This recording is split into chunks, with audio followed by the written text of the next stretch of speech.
పాటు ఏ గవర్నమెంట్ వచ్చినా కూలీలు అనేది కూలీ ఇవ్వాల్సినటువంటి అంటే పని కల్పించాల్సినటువంటి బాధ్యత ఈరోజు ప్రభుత్వం పైన ఉండింది.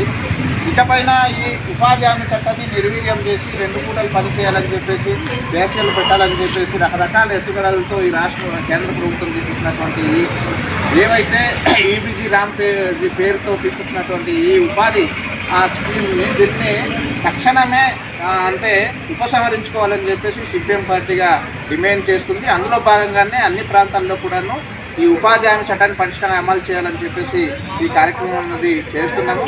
ఉపాధి కూలీ వచ్చిన తర్వాత గిరిజన ప్రాంతంలో వలసలు తగ్గాయి. అందులో అనేక ప్రాంతాల్లో అసలు అనేక సేవ కార్యక్రమాలు లాంటివి లేదంటే రోడ్లు కానీ సీసీ రోడ్లు కానీ ఇతర భూముల సదులు కానీ లేకపోతే చెరువులు కానీ ఇవన్నీ కూడా అభివృద్ధి జరిగినటువంటి పరిస్థితి.